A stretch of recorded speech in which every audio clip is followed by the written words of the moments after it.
Uh, Good evening, ladies and gentlemen, and hello there. Most respectful namaste to all my senior colleagues. Before we start, I'll request all the viewers to stand for the flag raising ceremony.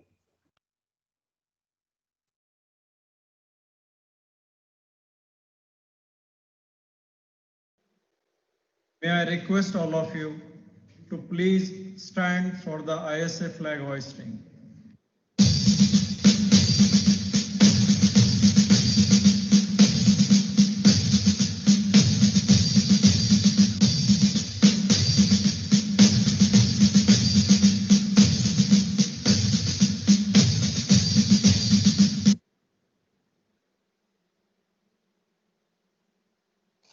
Thank you. Before we start, let me introduce myself. I am Dr. Sanjoy Das, consultant in anesthesia in Hindurao Hospital. So, on behalf of Department of Anesthesia, Hindurao Hospital, and associated NDMC Medical College, I welcome you all to our today's evening's CME, and the topic is, as expected, it has to be COVID-19 in this era, and through our perspective. So before I start, I would like to introduce all the office bearers to the viewers. Please start the PPT of the office bearers.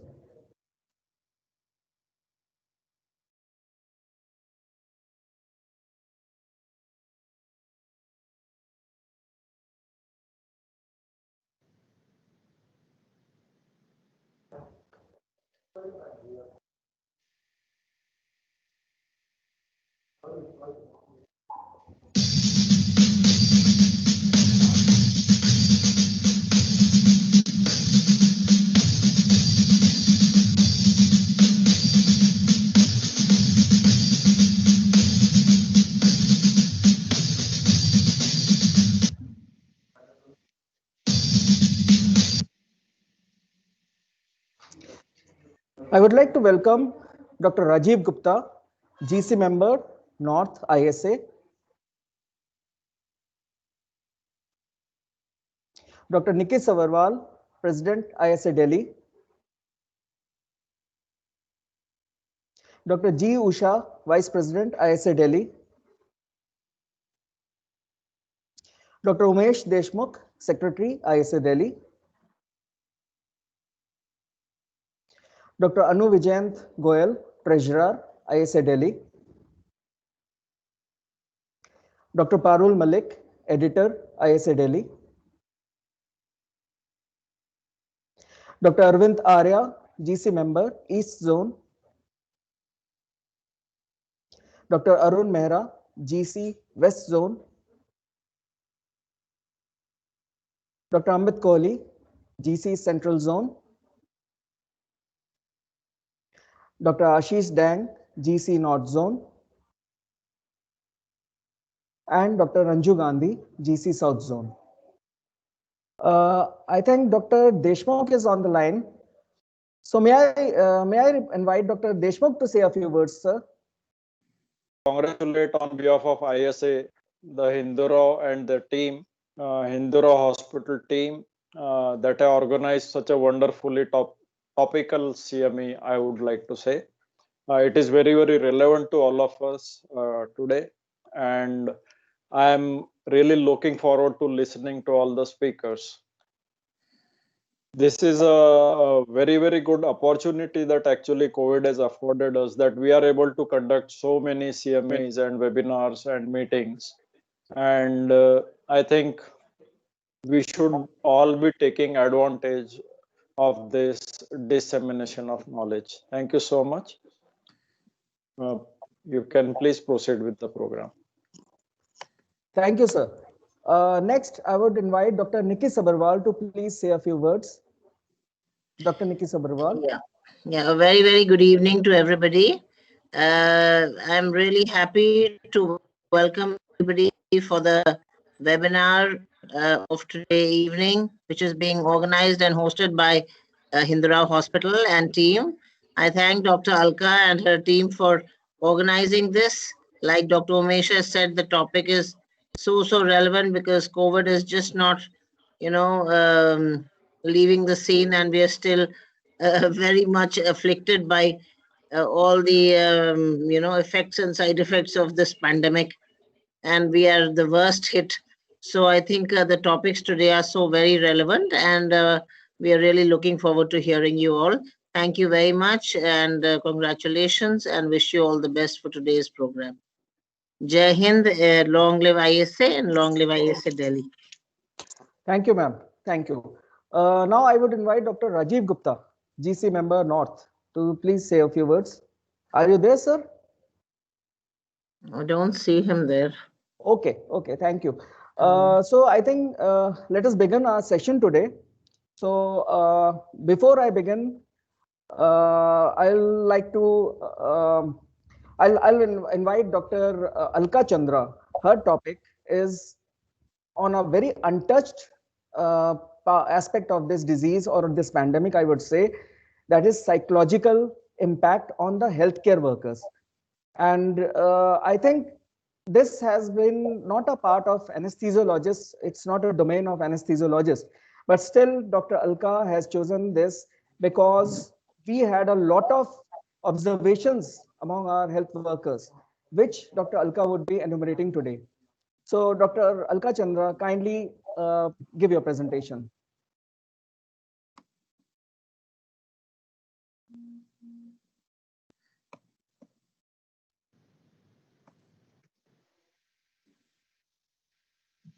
Thank you, Dr. Das, for the kind introduction. Respected seniors and my colleagues, as we all know, we've been talking a lot about the anesthetic management of parturients, the anesthetic management in operation theaters of COVID patients, and the ICU management as well. But what I feel is the neglected part of this pandemic is the psychological impact that this pandemic has had on all of us, mainly the healthcare workers and the frontline workers. So keeping that in mind, I'll be talking about the psychological impact of COVID-19 patients on healthcare workers. This topic would be divided into the following subheadings of stresses and challenges, the impact the COVID-19 pandemic has had on all of us, the moral injury, the psychological dilemma, individual coping, and team well-being. Now, as we all know, towards the end of 2019, in December 2019, an organism called SARS-CoV-2 was identified from Wuhan in Hubei province of China. From there, it spread which led to severe respiratory illness. It spread to China and then to the rest of the globe and was declared as a pandemic. Now, while writing this,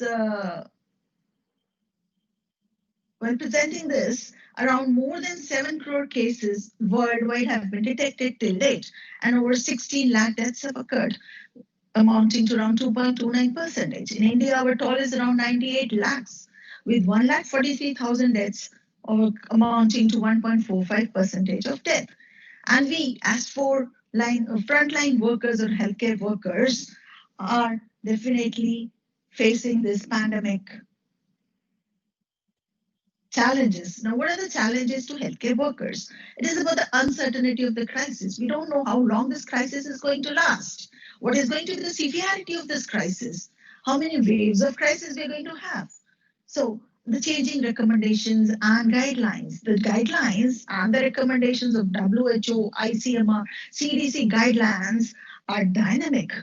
And initially, there was shortage of tests, shortage of PP and the ventilators in developing as well as in developed countries. There's a fear of exposure amongst the common man, among the healthcare workers, and the long and stressful working hours, especially of the healthcare workers, and lack of definitive treatment. We don't know what is going to work. What is going to work in this COVID-19 patients, whether the steroids are going to work, whether the antivirals, whether covalescent plasma, or IL-6 inhibitors. Now the challenges of the psychological dilemma, the dilemma of saving ourselves, of saving our kid from this infection, the stigma involved with this pandemic, interruption of the academic activities. A lot of interruption has occurred in the graduates and postgraduate students. They are unaware when the exam is going to happen, when they are going to submit their thesis, and many other things. So there's interruption in their daily behavior. The sleep pattern is disturbed. The quarantine, they are going on quarantine because of being infected. It is again disturbing their pattern, the normal routine and the pattern and the moral injury.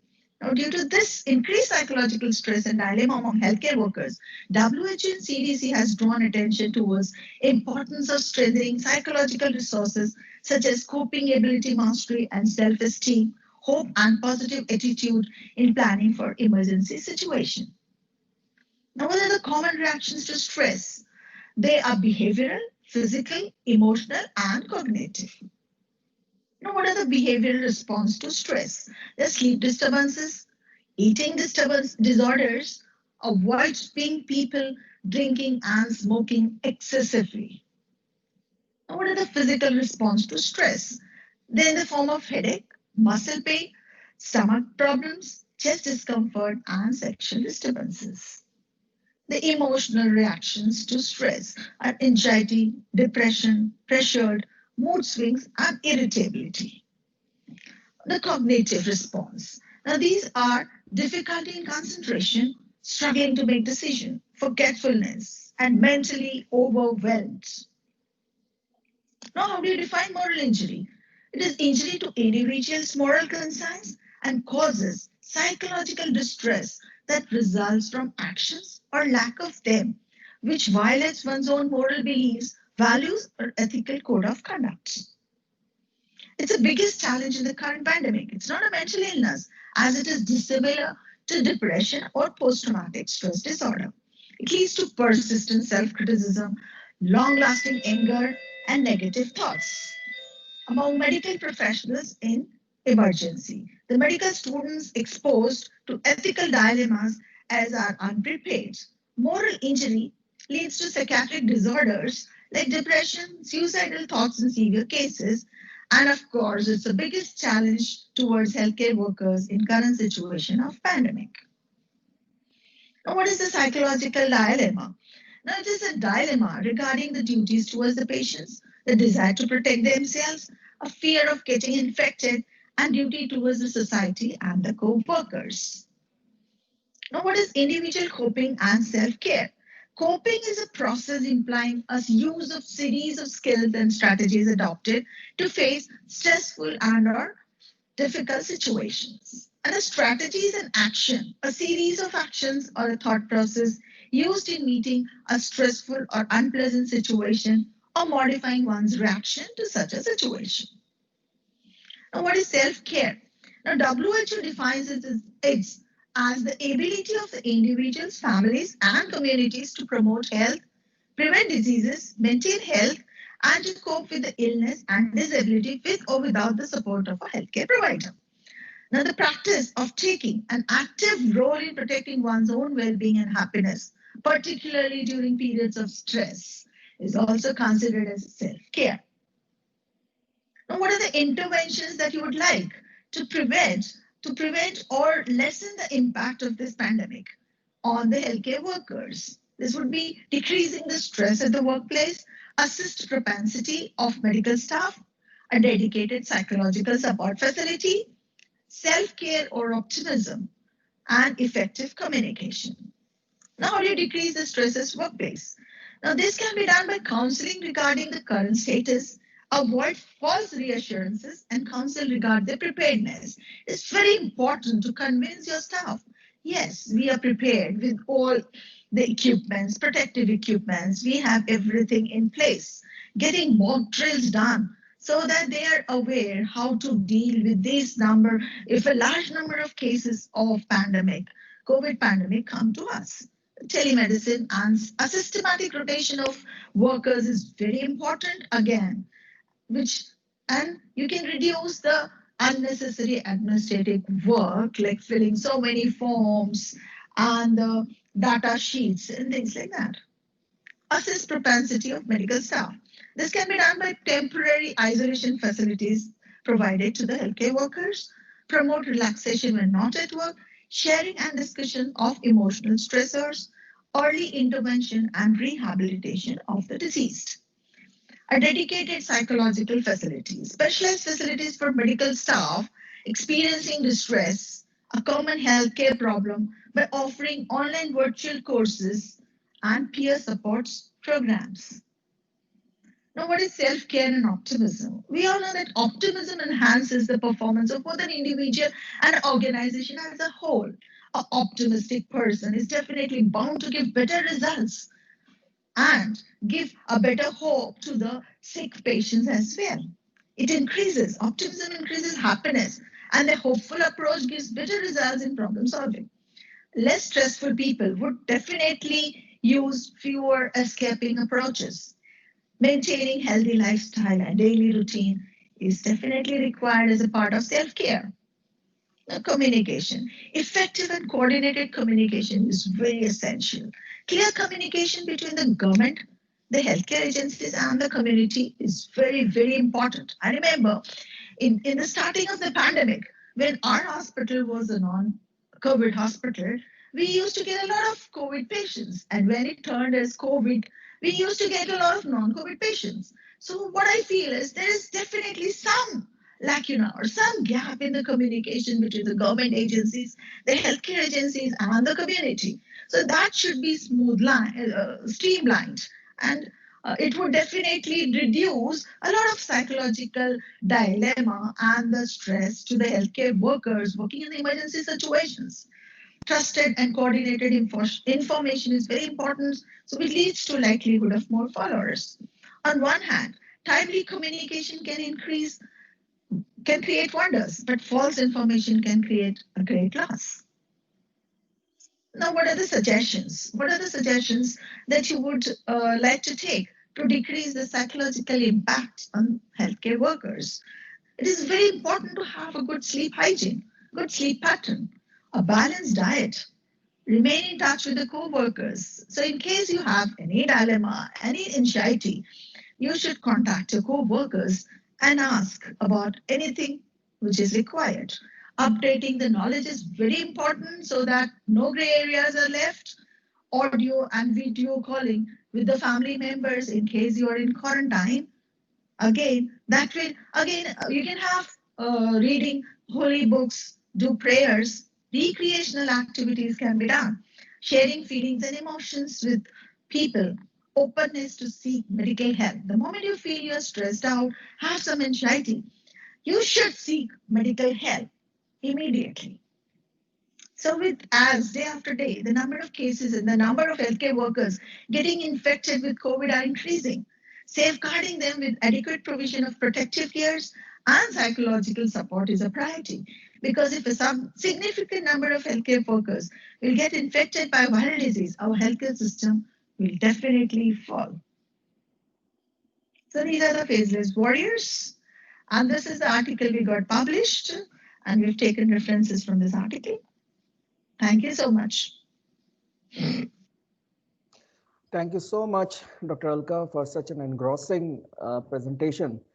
I'm sure most of us never paid such attention to our own healthcare workers who were actually the frontline workers and the problems they were facing. I remember when this pandemic started, in the news, there were certain news items like the doctors and nursing staff who were actually working in COVID hospitals. They were being discriminated. The landlords of these people who were living in rented flats, they were just threatening them to throw them out of the house just because they are working in a COVID hospital. So like they were facing these problems at hospital, and then similar problem at home was really a very difficult time for them. So I think your suggestions are definitely a most welcome suggestion, and the policymakers should take into consideration in future also. But one thing I would like to know, Dr. Alka, since you worked with our health workers very closely, what was your experience as far as Hindu Rao was concerned? Dr. Alka.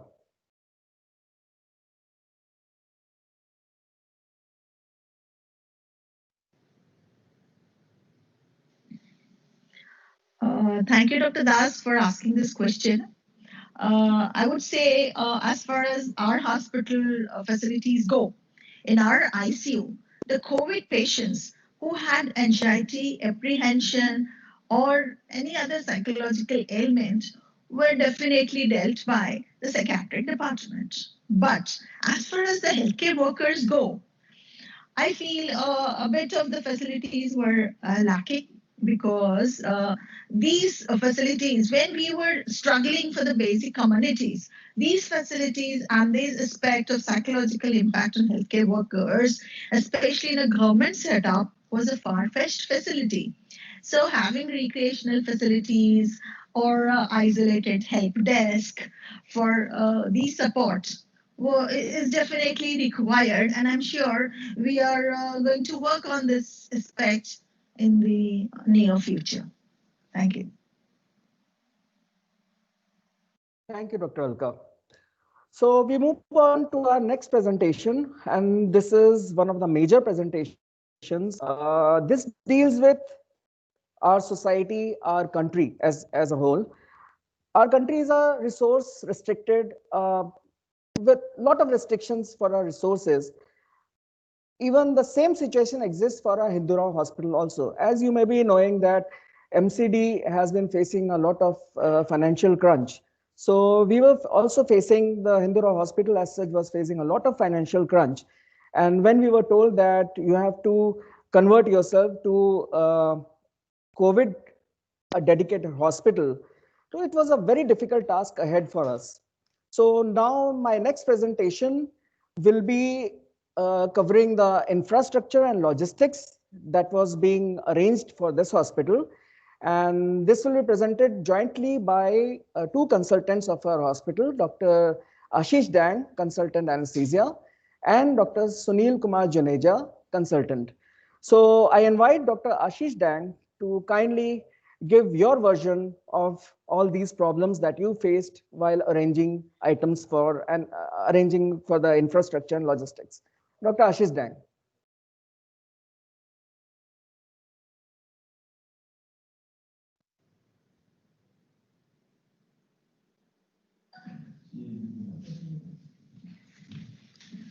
Good evening, dear colleagues. Today I will be presenting various challenges we faced on multiple fronts amidst pandemic era in delivering of COVID-19 facilities. I will also be sharing the measures we implemented to overcome the challenges. As we all know that during pandemics, healthcare systems take most of the brunt as it caters to existing workload and attempts to cope up with the new demand.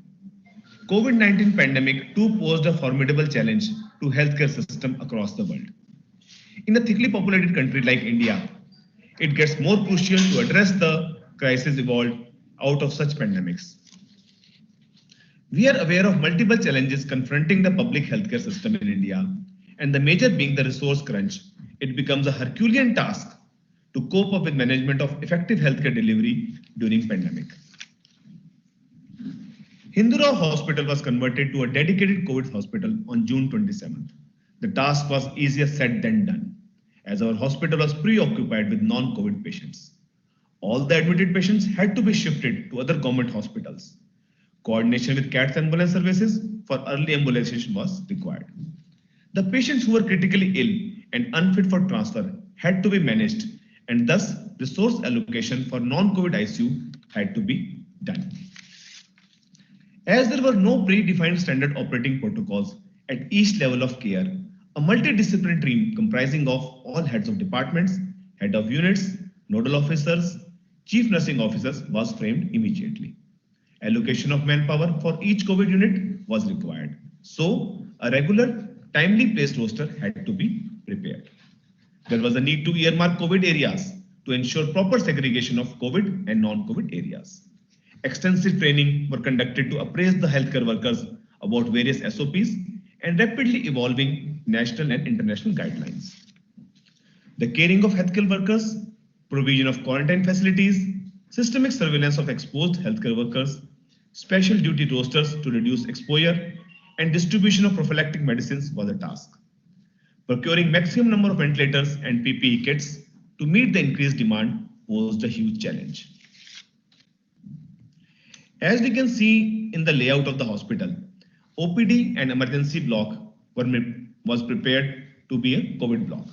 Ward number 4, 5 and 6 were made COVID wards for medicine, surgery and gynecology respectively. The COVID block had separate entry and exit for proper flow of traffic. So multidisciplinary approach on various fronts was undertaken with the active engagement of multi-specialty teams. And finally, a COVID dedicated hospital was established. Various amendments with respect to infrastructure, infection control and prevention, logistics, teaching and training programs, and biomedical waste management were taken to ensure smooth delivery of COVID-19 facilities. To address accessibility issues, various signages related to COVID-19 were displayed at prominent locations. Directional signages and floor directory was prepared for ease of patients and attendance in the area. Infrastructure changes include establishing a fever clinic, sampling and testing center, a help desk, COVID suspect ward for all specialties, COVID wards, COVID ICU, and COVID OT. A fever clinic was set up, which was functional round the clock. Triage area for segregation, prioritization of care, and routing patients were defined. A presence of security guard with a thermal scanner was must, and he ensured proper hand sanitization and social distancing. Sampling and testing center was made near the fever clinic. Logistics to ensure sample transportation to NCDC was ensured. Protocol for timely dissemination of reports to all COVID positive patients was also ensured, and they were telephonically communicated about their reports. Round the clock help desk support was provided, and it was created at a conspicuous location for convenience of patients and their relatives.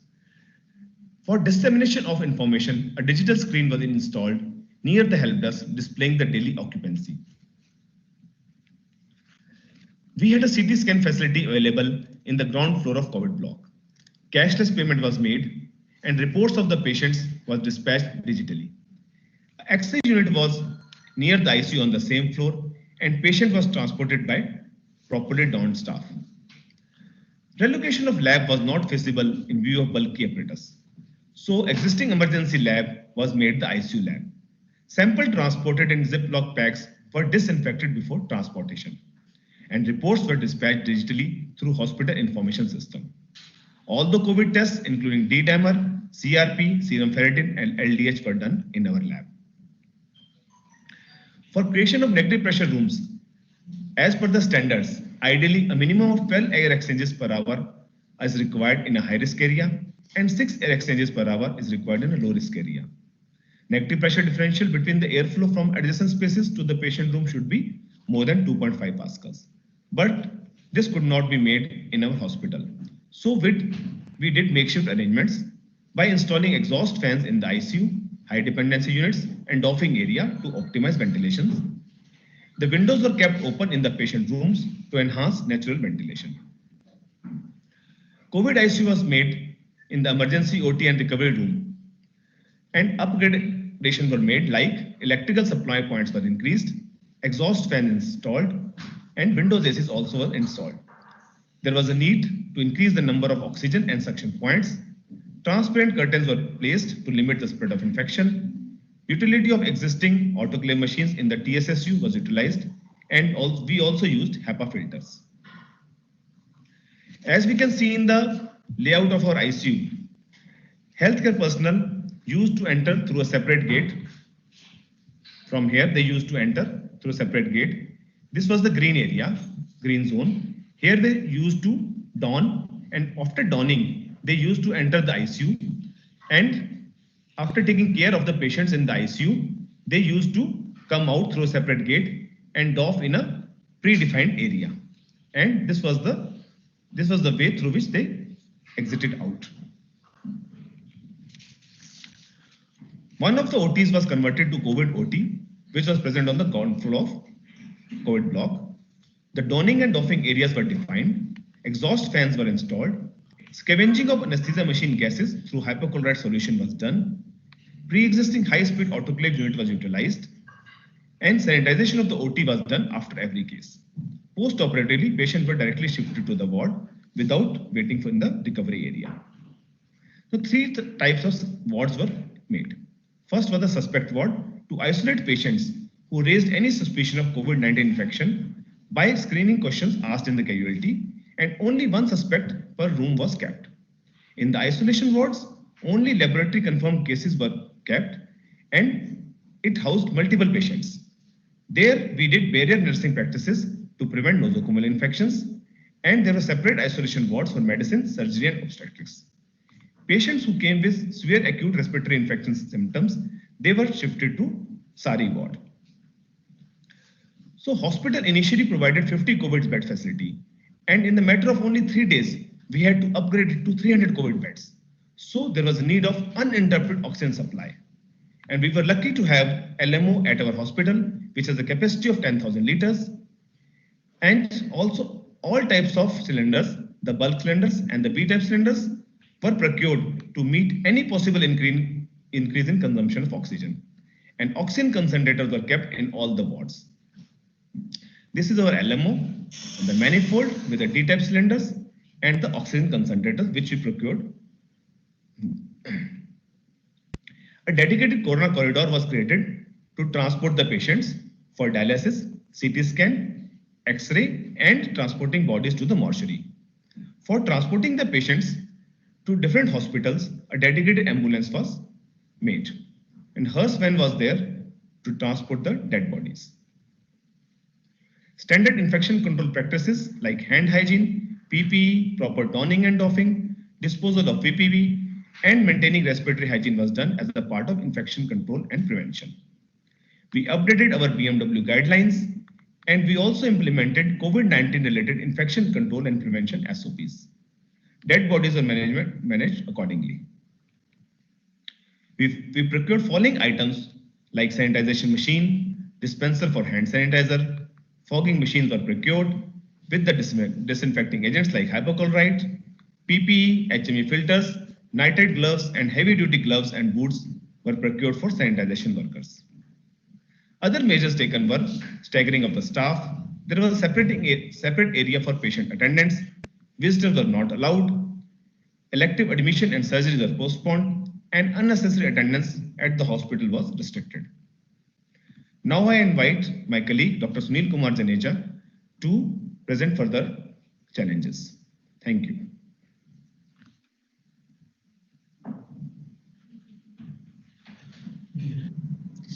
Thank you, Deng sir, and good evening, everyone. Now we go through next challenges: logistics, teaching and training, and biomedical waste management. Let's come to the logistics. I remember that logistics was at the top of news agenda and a topic of heated debates as corona pandemic gripped the world. Corona pandemic has posed a daunting challenge on the healthcare system. Due to its magnitude, severity, rapidity of spread, and unavailability of prior scientific data regarding the disease, and thereby questioning the resilience of healthcare system. India has a population of more than 1.3 billion, and our healthcare system under crisis. This requires judicial distribution of available resources, thereby minimizing the urgent procurement of required equipments to overcome the deficits. Then what we did? We first identified the minimum amount of equipment required to make ICU bed functional.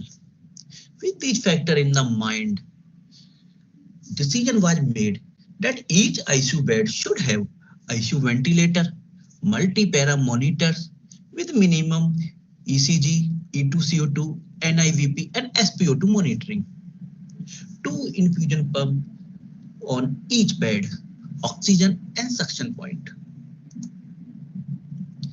The other necessary equipments including more ICU ventilators, deep vein thrombosis pump with garments, portable ultrasound machine, video laryngoscope, HFNO, and BiPAP were added in the list of urgent purchase. Procurement made by our hospital, ventilators and with provision of HFNO, multi-para monitors, PPE kits, N95 masks, video laryngoscope with blades, closed suction catheters, HEPA filters, HME filters, patients interface such as nasal from or HFNO. Initially, we did not have supply to meet our anticipated demand for PPE, and procurement of PPE was also a challenging task as the supply chain was interrupted. So we follow the guidelines issued by Ministry of Health and Family Welfare. The use of PPE based on risk of exposure. According to the guidelines, we divide it into lowest area of exposure, high moderate risk exposure in area, and the high risk of exposure.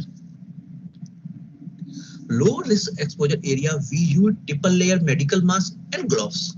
And moderate risk exposure area, we use N95 mask and gloves.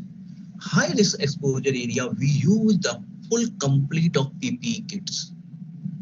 High risk exposure area include endotracheal intubation and aerosol generating procedure such as bronchoscopy, cardiopulmonary resuscitation, laboratory activities like collection of sample and transport of sample. We made a list of pre-existing resources for ICU. This is a list of list of equipment available for ICU, and they include the various disposable and small equipment which was required for running of ICU. And this is the list of various drugs for ICU. This include vasopressor and inotropes, anesthesia drugs like sedative, analgesic, and neuromuscular blocker, emergency cardiac medications, TPN, steroid and other respiratory care medications, IV fluids, and antibiotics. Some COVID-specific drugs need to purchase for ICU, such as injection remdesivir, low molecular weight heparin, tablet ivermectin, hydroxychloroquine, favipiravir, vitamin C, and zinc. Now we come to a tough task, human resources. We face a biggest challenge to keep a adequate number of treating doctor and staff, as many of healthcare are being quarantined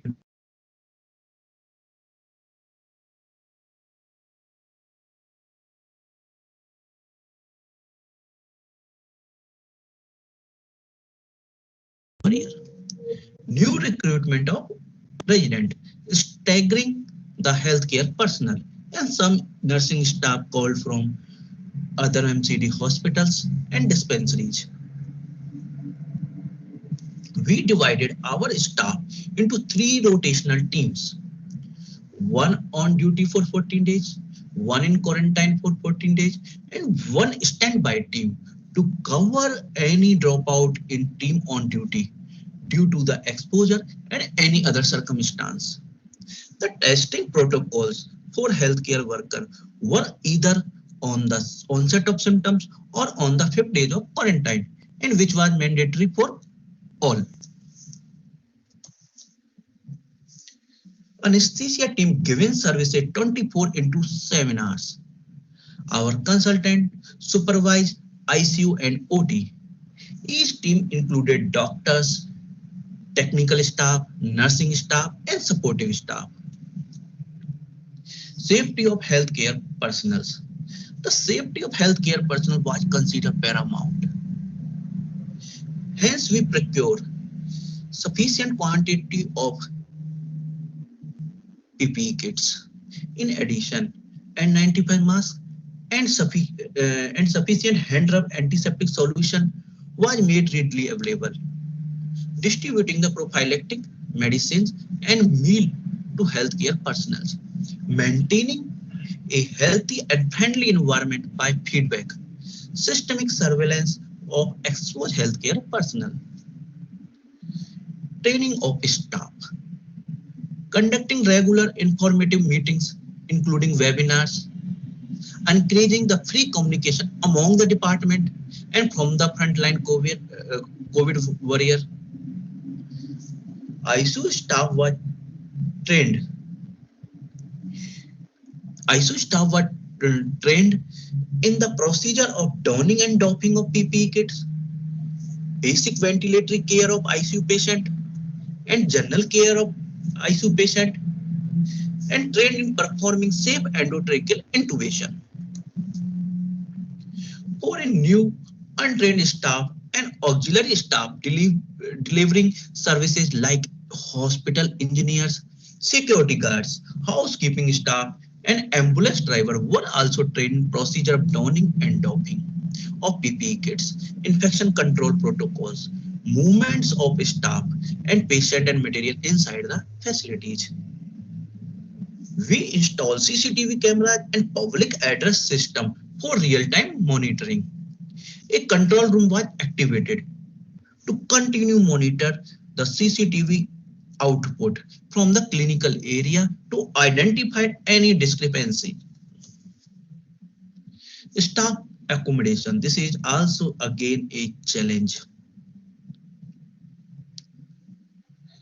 Staff accommodation, it is necessary to all healthcare personnel undergo isolation their shift duty. Hence, adequate accommodation was arranged in the hotel and also provide transport facility to and fro hospital and hotel, and adequate facility for serving healthy food to healthcare person was made. Biomedical waste management. Significant amount of biomedical waste generated when we treated a critical ill patient. So adequate management of waste is necessary to keep a safe environment for patient and healthcare personnel.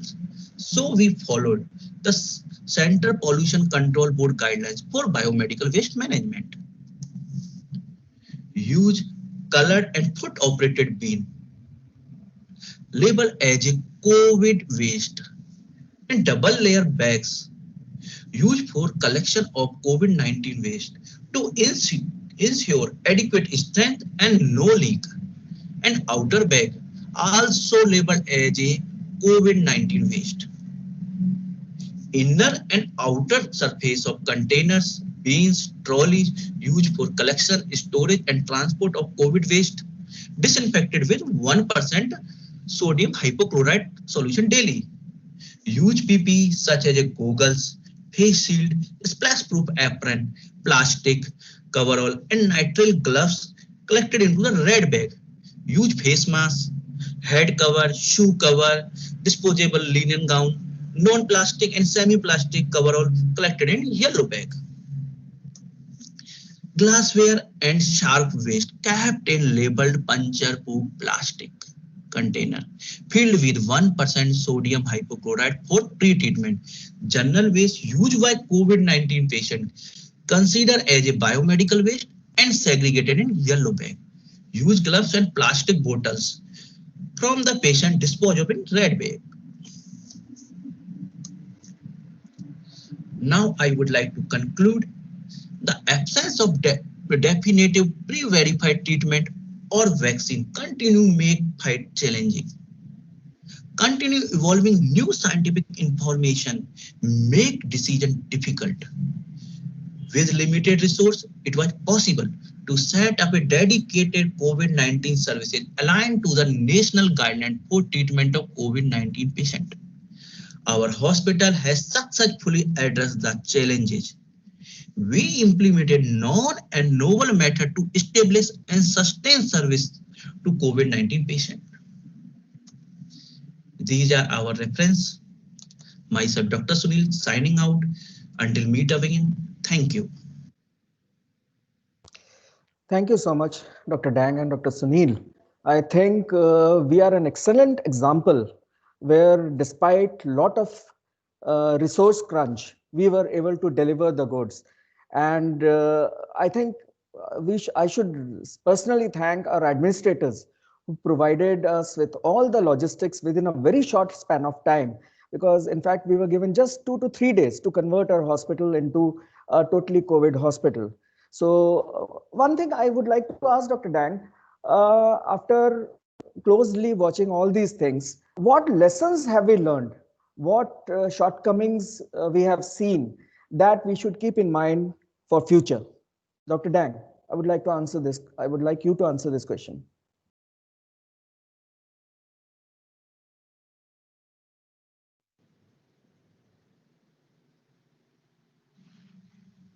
Thank you, Dr. Sanjay Das, for the question.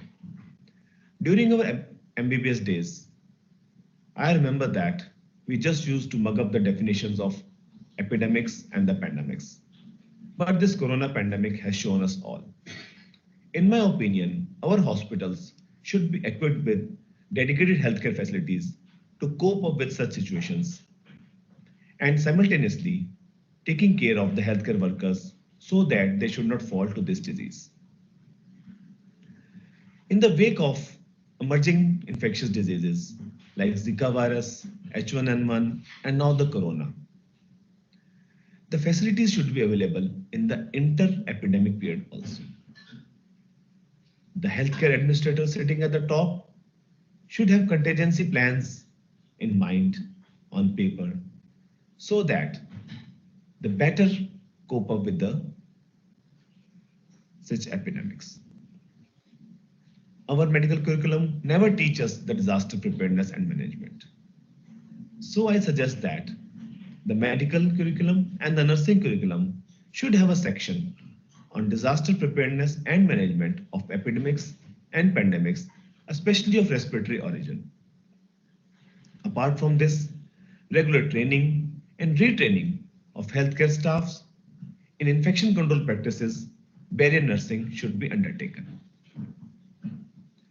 Isolation rooms, negative pressure OTs, and negative pressure ICUs even do not exist in metro cities of India.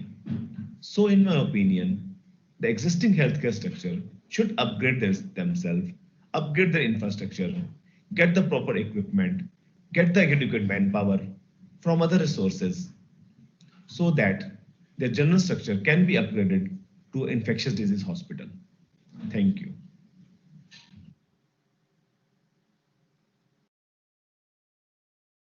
For such an excellent presentation, Dr. Sunil, thank you so much. I can see Dr. Rajiv Gupta online. So first we presented, then I will invite Dr. Rajiv Gupta. So we move on to our next presentation that deals with anesthesia, the anesthesia portion. This will be presented by Dr. our senior consultant in anesthesia. Dr. Dheeraj, please continue with the presentation.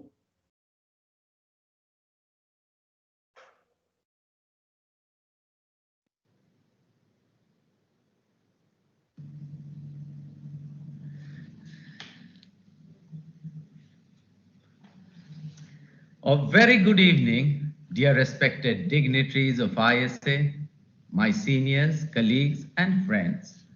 A lot has changed in our practice of anesthesia in this COVID era. A paradigm shift in this practice has been that while safety of the patient has been the topmost priority in our mind, now our safety, along with the safety of our staff, is also very important. I will be discussing the salient features, the guidelines and recommendations for anesthesia practice in these COVID times. The earliest guidelines, which came out in the Canadian Journal of Anesthesia in February this year, then subsequently in the British Journal of Anesthesia, then in the Journal of Anesthesiology, where they took the recommendations from the Chinese Society of Anesthesiologists. Our Indian Society of Anesthesiology has also done a very remarkable job and came up with the position statement and Operation Theatre Advisory in April this year. So, though there are no dearth of guidelines, What is important is to incorporate them in our practice, not by strictly implementing them as such, but also being as per your local and institutional policies based on the available infrastructure, logistics, and so on. But we also need to keep in mind that these SOPs need to be reviewed in the face of rapid changing advisories and guidelines. As after the first lockdown, our government also discouraged elective surgery.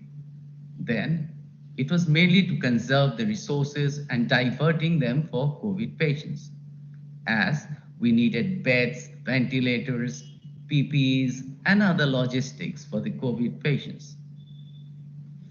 Another reason is that various clinical studies, the one I'd like to mention, is about an international cohort study published in The Lancet. They found that in 50% of the COVID-19 patients undergoing surgery developed post-operative pulmonary complications.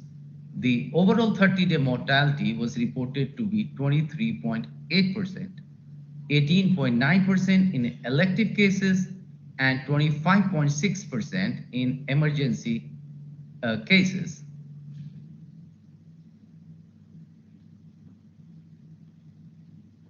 So the Indian Society of Anesthesiologists has also advised to postpone the elective surgeries in all COVID-19 patients until they become negative for coronavirus 2. A very important issue is how to resume the elective surgeries. An article published in JAMA highlighted that elective surgery is essential not only for patients' health, but also for the well-being of communities and the economy of the nation. They added that the term elective was therefore unfortunate and that the name non-emergency surgery was more suitable. Also, it would add to the burden of a huge backlog of cases. There have been guidelines from various surgical societies for resuming the elective surgeries. Most of them were of the opinion that we should have at least a sustained reduction in the rate of new COVID-19 cases in the relevant geographic areas for at least 14 days before resumption of elective surgical procedures. Also, with this, there are other issues like facilities of testing, availabilities of PPEs, and other logistics. So, when the patient enters the PAC clinic, it is recommended to use personal protective equipments comprising of medical gowns, medical gloves, eye protection shields, disposable surgical caps, and a test fit N95 mask. The body temperature screening is recommended. Enter the room one by one. Hand hygiene and social distancing should be maintained. As in a regular case, we have to do the PAC checkup. We need to check their medical records, history taking, and other relevant investigations. COVID OT patients should be COVID OT should be designated, preferably on the same floor as ICU, so the transfer is easy. Or else we have to transfer. Should have a transfer protocol in place. The shortest pre-designated route with signages, with the route being evacuated. The transport staff should be in PP. The surgical mask or N95 mask are recommended for non-intubated patients, while high-quality filter should be in place for the already intubated patients. Another notable feature is that the pre-operative holding area is not recommended and the patient is transferred directly to the operation theater to prevent contamination to other areas. Coming to conduct of anesthesia. Before conducting of anesthesia, we must ensure proper hand hygiene, appropriate donning of complete fluid impermeable personal protective equipments, and minimize the number of personnel during the aerosol generating procedures. So how should I prepare my operation theater? Early preparation of drugs, equipments, properly labeled, should be ensured. Only what I need should be inside the OT and others should be kept standby so that repeat disinfection would not be required. Should I go in for general anesthesia or regional? Regional is preferred as it avoids aerosol generating procedures. Meticulous assessment of the airway with clear communication of the airway plan must be done. Clear delineation of the roles and how we must communicate must be decided beforehand, as it is difficult in PPE. Airway management should be by the most experienced in the team. There has been a lot of hue and cry about the negative pressure OT. Traditionally, OTs have been positive pressure, meaning the pressure inside the OT with respect to the surrounding is higher. Ideally, we must have a negative pressure OT. The goal is simply to contain the virus or any other contagion the patient is exhaling into the OT environment. The gases must be vented out through HEPA filter. A negative pressure of minimum 2.5 pascals should be there, and more than 5 pascals it'd be better, but with a minimum 12 changes per hour is recommended. Label the OT as COVID OT. Dedicated anesthesia machine should be used. The machines and monitors may be covered by a plastic sheet, which is properly disposed of after each case. Dr. Sunil has already talked about the disinfection and the safe disposal. Remove all extra equipments. This will prevent cross-contamination. The runner should be available to obtain the unanticipated supplies. So, what are aerosols? They are suspensions of fine solid particles of liquid droplets in air or another gas. The aerosol generating procedures which are done during the conduct of anesthesia lead to the environment contamination with virus-laden airborne particles. The various aerosol generating procedures which we are daily doing are the mask ventilation, the intubation and extubation, awake intubation and fiber optic bronchoscopic assisted intubation, use of high flow nasal cannula, use of non-invasive ventilation, bronchoscopy and open tracheal suctioning and tracheostomy. Even emergency front of neck procedures, disconnection of ventilatory circuits and CPR, they all lead to the generation of aerosols. The use of filters in a breathing system is required to shield the spread of infectious pathogen to or from the patient. Place a high quality viral filter between the breathing circuit and the patient's airway. The gas sampling should be on the machine side of the filter. HMEF is preferred to preserve humidification. A second filter is attached at the end of the expiratory limb and the connection with the anesthesia machine. Replace the filter every 3 to 4 hours. Breathing circuit should be discarded after every patient.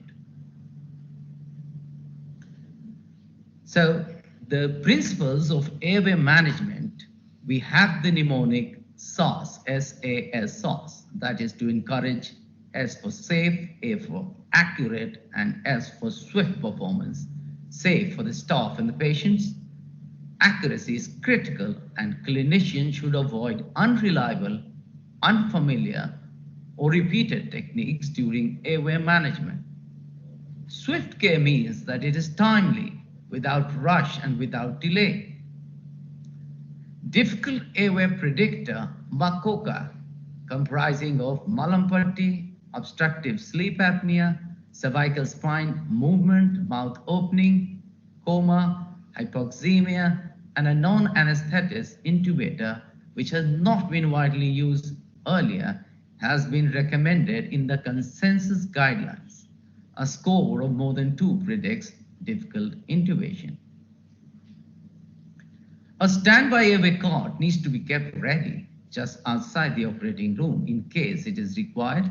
A runner should be watching from outside and be able to help. Now coming to pre-oxygenation. Pre-oxygenation with 100% oxygen for 3 to 5 minutes using a tight-fitting face mask and a two-hand technique with tidal volume breathing using a closed circuit is recommended. Avoid bag mask ventilation to reduce aerosolization. Use tight seal fitting mask with viral filters attached. A two-hand technique using VE grip is recommended instead of CE grip to prevent leak from the other side. We may use a transparent sheet to cover the head, face, and body. A video laryngoscope is recommended for intubation, but avoid the one with integrated oxygen channel. Operator needs to be experienced in its use. Now, coming to the barrier devices, several barrier devices like the COVID intubation box, transparent plastic sheets, plastic tents, etc. are being used. But the question is it a false sense of security? Because when the barrier is removed, the operator is exposed to an extremely high viral load. It also delays the intubation, lowers the first pass success rate, increases the hypoxia time, damage or tear to the PP, mainly due to restricted mobility of the arms for maneuvering. So the FDA has revoked the emergency use permission and recommended that they should not be used without negative pressure. Now, coming to intubation, rapid sequence intubation, which we have been using in full stomach patients, is the recommended method of induction to avoid mask ventilation and facilitate faster tracheal intubation. Appropriate doses of rapidly acting neuromuscular blocking drugs like rocuronium, succinylmethonium should be used to achieve the complete muscle relaxation. Video laryngoscopic assisted tracheal intubation is recommended. It is preferable to preload the ETT with a stellate or use a bougie. In the case of a channel video laryngoscope, a HEPA filter preloaded on top of a ET tube may prove to be safe. Connect the breathing circuit with HME, inline suction. Inflate the cuff before ventilation. Confirm correct placement with capnography and bilateral chest expansion. You may use ultrasound if it is available. Use of a stethoscope is not feasible while wearing a PPE. In the case of an unanticipated difficult airway, if it is encountered, the All India Difficult Airway Association guidelines must be followed, with some modifications, which are a two-person, two-hand technique should be preferred for mask ventilation. A second-generation supraglottic device is recommended in case of a failed tracheal intubation. Awakening the patient should be preferred after establishing a ventilation with a supraglottic device. In the event of complete ventilation failure, it is recommended to proceed with a surgical cricothyroidotomy. Avoid using jet ventilation with needle cricothyroidotomy. Post-intubation, the surgical team may be asked to enter 15 to 30 minutes after intubation. But for emergency surgery, it won't be possible. Avoid unnecessary disconnection of the ETT. If a circuit disconnection is required, put the anesthesia machine on a standby mode and clamp the tracheal tube. Always keep the HMEF connected to the ETT during disconnection. Tracheal suction should be done using a closed suction system at all times. Digital record is preferred and any difficult intubation should be documented. Coming to extubation. Extubation is more important than intubation. It really tests your skills. Intubation is in a more controlled environment. The patient is relaxed, gag and cough reflexes are tuned, but not so during extubation, so the chances of aerosol generation is much higher. The incidence of cough is quite high after extubation. So some of the strategies which are recommended are, first, we must confirm that the patient, we don't want the risk of any re-emergency, re-intubation. Minimum staff should be present. It ideally should take place in a negative pressure room. The use of prophylactic drugs for PONV and antitussive drugs such as remifentanil, lidocaine, and Dexmed reduces the risk of coughing and minimizes agitation on extubation. Oropharyngeal suction should be performed with vigilance. Now, when we extubation with mask over tube extubation technique is preferred. Post-extubation, once the anesthetist face mask is no longer required, we must place a surgical mask on the patient. Supplemental oxygen needs to be given. Now coming to regional anesthesia. The main advantage of regional would be avoidance of aerosol generating procedures under general anesthesia. Protection of the advantages, of course, are the protection of pulmonary function, the decrease in the post-operative pulmonary complications. A single-use plastic cover may be used for covering the screen and controls of the ultrasound machine, which can be discarded after the block. Additional ultrasound probes that are not needed for the block should be detached from the machine to minimize potential contamination. To decrease the aerosolization, oxygen mask is to be placed over 3-layered surgical mask. Oxygen supplementation should be used only if required, and when used with minimum oxygen flow that maintains the saturation. Prophylactic administration of an antiemetic drug is preferred to reduce the risk of vomiting and viral spread. Ultrasound guidance, of course, ensures better block success. The use of perineural catheter insertion should be made based on the invasiveness of the surgery, as it will require frequent handling of the infusion pumps and neurological examinations.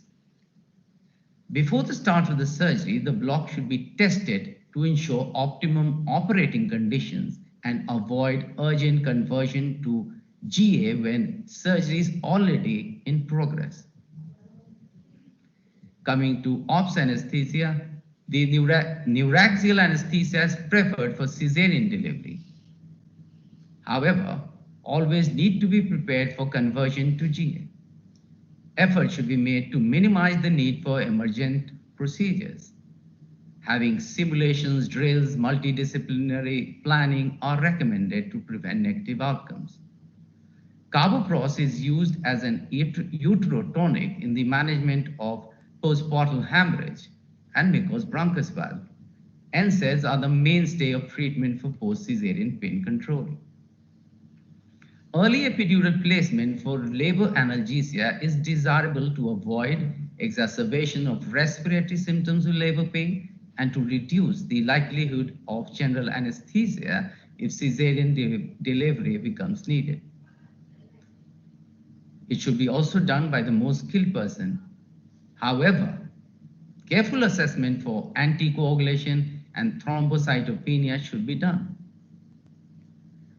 A virus has been isolated from the cerebrospinal fluid in patients with COVID-19 encephalitis to avoid contamination by not allowing the CSF to trickle after lumbar puncture. In the case of post-dural puncture headache, the role of blood patch safety is of concern and decision should be made on a case-to-case basis. Coming to blocks, in carrying out the brachial plexus block, one should be cautious with the interscalene and the suprascapular block, as the chances of involvement of the phrenic nerve is there. Axillary block is safe. Use of ultrasound will increase the accuracy and decrease the chance of toxicity due to lower doses. The benefit versus the risk of adjuvant drugs for peripheral nerve block should be weighed. Coming to pediatric anesthesia, they seem to be less susceptible to infection if exposed to SARS-CoV-2, and they only represent about 1 to 2% of all cases of COVID-19 and generally have less severe symptoms than adults. Pre-medication is given to avoid crying, as this will increase the aerosol. Nasal pre-medication is undesirable. IV induction is preferred, but that does not mean that inhalational is contraindicated. Rapid sequence induction also may be required. The gentle PPV may be required during bag mask. We should be paying careful attention at extubation when complications such as laryngospasm and the need for reintubations are more common in children. So the biggest challenge in providing CPR is to ensure the best possible chance of survival for patients without compromising the safety of the rescuer. Many international societies like the International Liaison Committee on Resuscitation, the American Heart Association, the UK Resuscitation Council have come up with modified guidelines, and so has the Indian Resuscitation Council with the guidelines for comprehensive cardiopulmonary life support for suspected or confirmed cases. I request you to go through them, as I will not be delving in it. So along with that, there are new challenges for the surgeons also. And so we must be aware of the risks and challenges that are faced by our surgical colleagues as they share the same OT environment with us. Some of the new challenges for them are: the electrosurgical devices are associated with production of aerosolized viral particles, although there has been no definitive evidence of the presence of SARS-CoV-2 in surgical smoke. But earlier studies have shown the presence of other viruses. Use these devices at minimal power settings. Use of smoke evacuation system is recommended. We should also avoid the use of ultrasonic scalpels.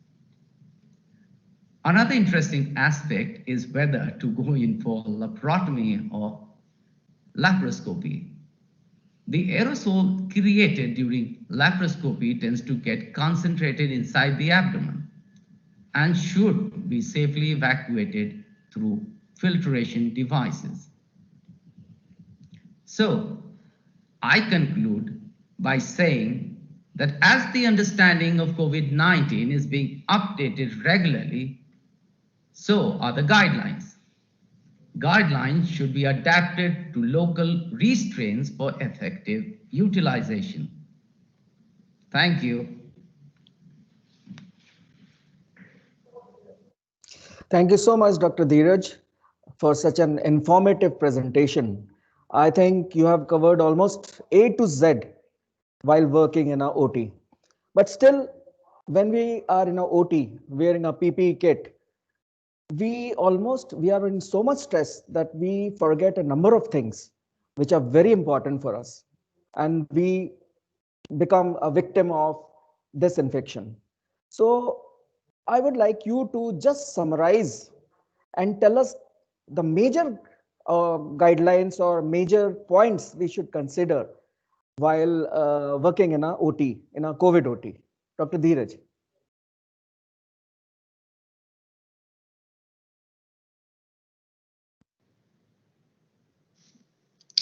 Well, thank you, Dr. Das, for the question. To answer your question, I think we must first understand the modes of transmission of that infection. As we all know that the three modes are direct contact, the droplet infection, and the aerosol generating procedures.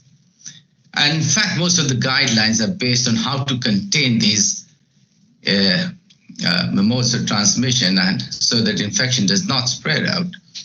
We've been all using every day at a workplace and in our daily lives the proper hand hygiene, the social distancing, and the donning and doffing of the PPEs.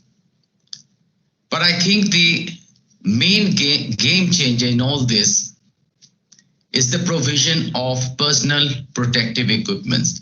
You may be having a negative pressure operation theater, isolation room, all sorts of fancy padded devices, but wearing and donning a proper PPE is of utmost importance, because you see the anesthetists being on the front line exposed to very high aerosol generating procedures like intubation, where you literally peep into, it's like peeping into a nuclear chamber, extubation, open suctioning, and in the critical care setting where we're involved with non-invasive ventilation and high frequency nasal oxygen, just to name a few.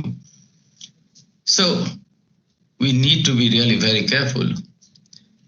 Now coming to the patient. The patient, I think, must be at all times at least wearing a surgical mask, except for when he's under anesthesia or he's been intubated for mechanical ventilation. Now, before in the operation theater, I think two things should be remembered. I think the anesthesia machine, though externally we can do the decontamination, but what is important is avoiding the contamination of the internal components of the machine, because when the infected patient is connected to the machine, what's in between is the breathing circuit, which is of course discarded after being used. But the provision of two high quality viral filters, one at the endotracheal tube end, and the other is which is attached to the expiratory limb of towards the end of the machine. The sample line is connected to the filter which is attached to the endotracheal tube, so that the filtered gas can enter inside the analyzer. Now, some of the gas analyzers that we know, they are integrated with the machine so that the same gas returns back into the breathing circuits, and that is the place where we want it to be filtered properly. While others, of course, they're scavenging, enter through the scavenging system. So for the machine, we really need to be careful. Now, for the conduct of anesthesia. For the conduct of anesthesia, when there's no pre-operating holding area, so when the patient enters for the pre-oxygenation, we need to put on a tight seal mask and hold it with both hands in a VE manner. Now, holding should be proper so that nothing leaks out. Now the induction has to be rapid sequence induction, and so that the mask ventilation is avoided, and therefore the aerosols. Intubation is usually preferred through a video laryngoscope because it's going to increase the distance from the operator and the patient. And if you're really skilled at it, it's going to take less time. Now you have to confirm that intubation with the help of capnography, because auscultation with a stethoscope is not recommended. Now, after all this comes the most important part, extubation, which is more hazardous than the intubation. And during extubation, when you extubate the patient, there's a lot of coughing around. So you really need to, that's the time you got to test your skills, because you see that you really need quite a lot of experience there, and you can take the help of pharmacological agents like lidocaine, low-dose opioids, dexmeds, etc. But that's another important point. And of course, the transport of the patient through dedicated corridors. Now, you have played the match, and if you don't finish it well, then you again lose the match. So, the biomedical waste disposal, again, the segregation and how we dispose it. And another important thing is the decontamination of the operation theater, the equipments, anesthesia equipment, especially those which are reusable. Now that should be really taken care of well. Since Dr. Sunil has already discussed it earlier, I'll not talk about it. I think that's all. Thank you, Dr. Das. Thank you, Dr. Dheeraj. I think Dr. Rajiv Gupta joined us a bit late. So I would like to welcome Dr. Rajiv Gupta and invite him for a few words. Thank you, Dr. Das.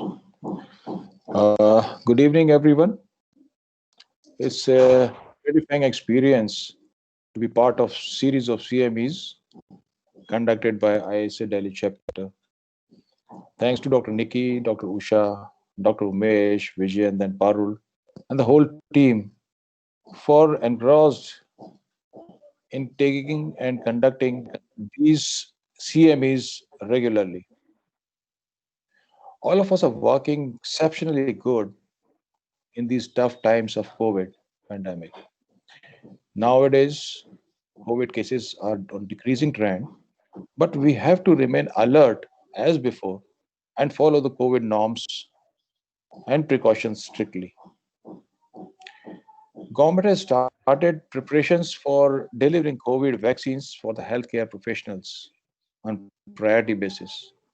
I don't know how many of us are interested, as there are not enough and convincing results of trials so far. Today's CME is special as the topics of webinar are quite interesting and important, as they are related to the concerns of healthcare professionals. I compliment and congratulate Dr. Alka, Dr. Ashish, Dr. Sunil, and Dr. Dheeraj for their enlightening talks, and the whole Hindora team for their sincere efforts in bringing out this webinar. To the topic of Dr. Dheeraj, I would like to add few points, like when we are talking or dealing with the COVID patients, their entry and exit to the COVID OT should be separate, so that the contamination from the COVID patients means the contaminations from those patients to other non-COVID patients should not be there. Secondly, these patients, they should come with the N95 mask so that during transfer, they do not transmit the infection. Another thing is, he was talking of auscultation. So during intubation, many people, they prefer putting a plastic sheet or a plastic box. It depends on the choice. But if a plastic sheet is on, and once we have connected the patient to a circuit, we can auscultate for confirming whether the tube is in the center or not, if there is not a unilateral entry. So thank you very much. Thanks for the nice webinar. And long live ISA, long live ISA Delhi chapter. Jai Hind. Thank you, Dr. Rajiv. Thank you for all your suggestions. Definitely, they will be very useful for us. So before we wind up, I would also like to take this opportunity to pay homage to our departed souls, especially our fellow anesthesiologists whom we lost recently. They were fighting they were serving the mankind, but they lost their battle against corona. So may God give enough strength to their families to bear this loss. So before we wind up, I would request our head of the department, Dr. Alka Chandra, to kindly wind up the scientific session.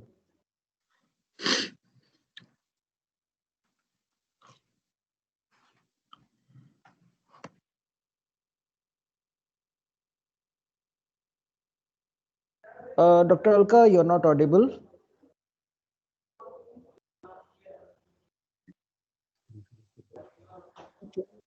Am I audible now? Yes, you are.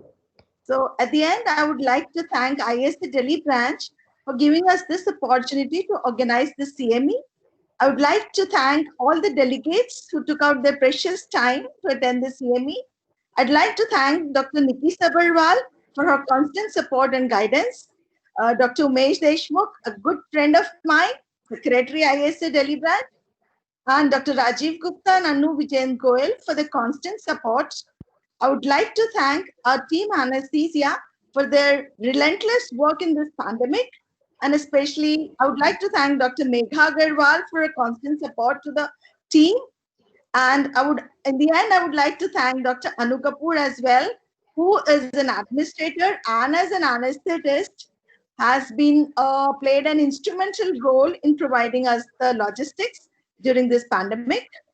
And thank you so much. Thank you. Thank you, Dr. Alka. So it's time to bid goodbye. So before I say goodbye, we have a small video presentation made by Hindu Rao Hospital. So thank you, goodbye. Do take good care of yourselves and bye. The video, please.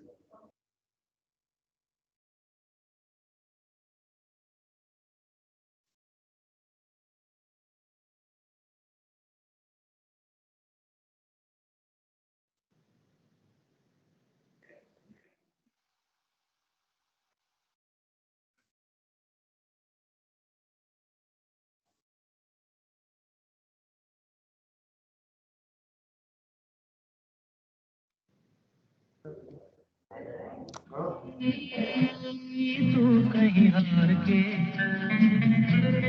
कांटों पे चल के मिलेंगे साए बहार के रुक जाना नहीं तू कहीं हार के कांटों पे चल के मिलेंगे साए बहार के ओ राही ओ राही ओ राही ओ राही ओ राही ओ राही ओ राही ओ राही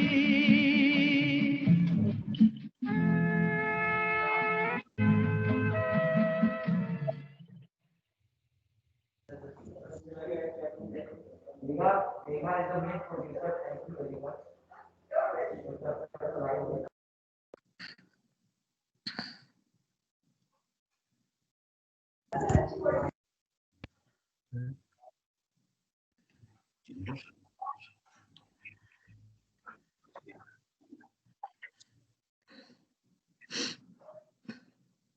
Dr. Das, Dr. Alka, if we haven't yet left the meeting, I would really like to compliment you. I'm feeling really very, very happy at the way you have, been able to showcase how efficiently you have set up this COVID hospital in a matter of days. I'm sure dear Anu has played a major role in providing you. I mean, you're very fortunate to have Anu as at the helm of affairs. She's when our PG and resident, I just call her Anu still. And she's an awesome, not only an anesthesiologist and a person, but I think administrator too. And your department has done wonderfully well.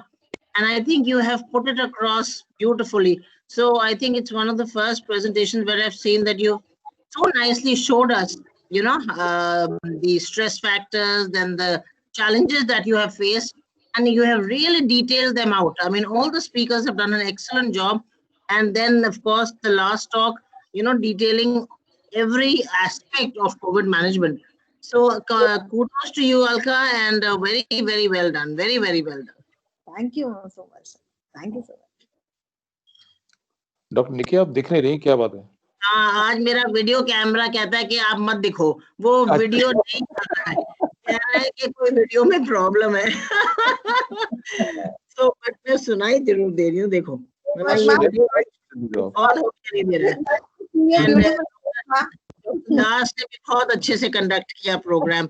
Kudos to him also and his questioning, and very nicely done, Dr. Das. We really enjoyed it. Thank you so much, ma'am. Thank you. Wonderful. Team Indorao, you rock. Very nice. Thank you. Good evening, ma'am. Can I say a few words? Yeah, please, Parul. Yeah, hi. I congratulate Dr. Alka Chandra, to you and to the entire team for such a lovely presentation. But I would just like to, request you to please send me the abstract and the pictures of the today's CME as soon as possible, so that I can put them in the newsletter. Right. Thank you. Definitely. Thank you. Yeah.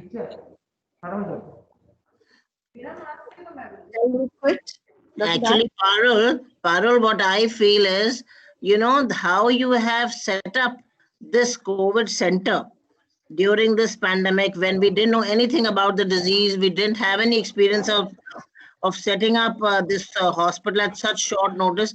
Maybe, your entire article could also go in the next issue. We could have some of these presentations, because these are experiences that you have shared. These are experiences from the Indian scenario, from Delhi, from our hospital. And I think you've done a very good job in, outlining it. So maybe you could be in touch with our editor, Dr. Parul, and Parul, we could have. Yes, ma'am. I think we could have that in the experiences section, the Yes. experience of setting up an center. Yes. So Because I probably, think it was very well done. Yeah. Because they have very nicely showed us, how step by step, and that too in a few days' time. And maybe, Alka, you could have Anu also look at it. And if she would like to add the administrator's perspective to it. Definitely. Yeah. So you could have her add the perspective of her as the administrator. And, then in the next month or the next to next month's bulletin, we could publish it. Right. Definitely.